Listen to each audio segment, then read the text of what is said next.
Welcome to Campus Voice Encounter, a showcase of interesting people and ideas.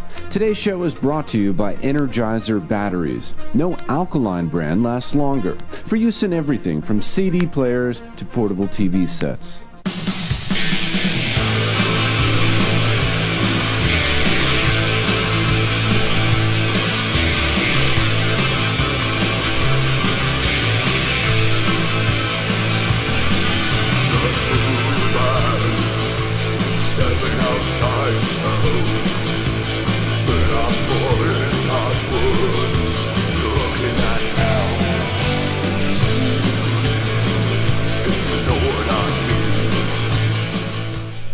The fields of the Nephilim look like a posse who've ridden across the American prairie out of the Nevada hills. But they hail from a place few, if any, cowboys have ever tread, Stevenage, England. And though they look like a casting call for a Clint Eastwood film, the Nephs used conventional musical instruments and a hectic performance schedule to shoot their way to the top of the British indie charts. Their debut album, Dawn Razor, fought off all challengers to emerge as the top-selling indie release of 1987. Their music has been referred to as spaghetti western and cowboy goth. In England, they were ignored by the critics until a top 10 finish in a Melody Maker readers poll caused that magazine's editors to rush the band onto the cover the following week. Drummer Nod Wright now offers a makeup tip from the Nephs. How to get that dusty high noon look. You know, it is flour, we do use flour. We puff it all over ourselves, but, you know, there's nothing else really, it's so cheap. Yeah, it's like a ritual, you know, we've done it for years now. Put the stuff on us, you know, it's just, it helps to play the way we look, you know, it sort of like adds in with the smoke and all that sort of thing on the stage. And it makes all of us look like in the same band. Whereas before we used the stuff, you know, it was just sort of like, we all looked like we was in different bands, and we started doing the business, we call it the big flower up. And, you know, consequently we all look fine on stage. You know, it does work well with the smoke, and it does tend to look quite evil in a way. It's a good laugh, you know. A lot of people staring at when we're just flaring up before we go on and that, and they're saying, what the hell's going on here? And, you know, but it's, you know, it works really, really well.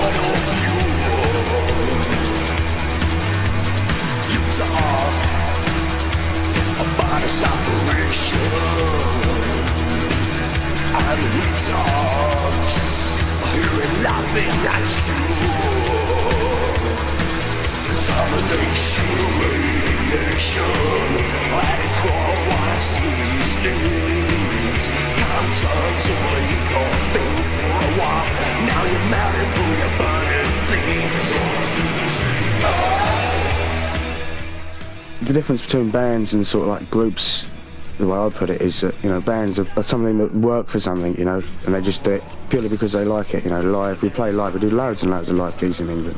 We play all the time, you know, and then you get bands that they're just brought up on the hype, they've got no basis of, you know, they don't really know what they're about. You know, they're just sort of like there 1 minute and they're, you know, flavour of the month, you know, which is sort of like really important. We're not that sort of a band. It's, you know, we do love playing live. You know, and consequently we do as many gigs as we possibly can, you know, and it seems, you know, more people are going to see us, obviously, and that's the way that we built up a massive following in England.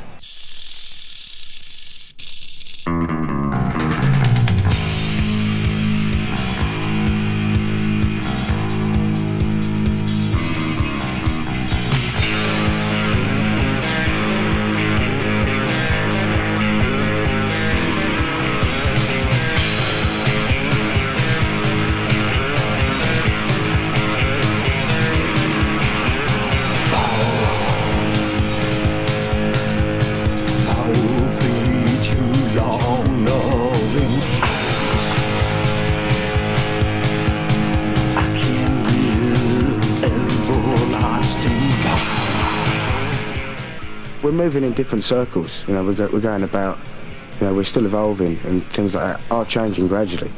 You know, this is not Fields of the Nephilim yet, you know, we're not finished yet. You know, I mean, it's not going to be like this, the next 5 albums or whatever are going to be like this. You know, we're going to try and cover quite a wide area of what we want to do. which is really important.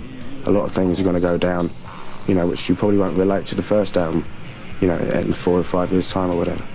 And it's probably going to sound like a completely different band, but, we're trying to sort of cover areas that we particularly want to, and that's going to make obviously all the difference. But we're not sort of like a factory machine. We're not going to kick out another 5 fills of Nephilim albums now. Thanks for listening to Campus Voice Encounter. Today's program is sponsored by Energizer Batteries. Tune in every day to meet interesting and unusual people. I'm your host, Peter Gordon.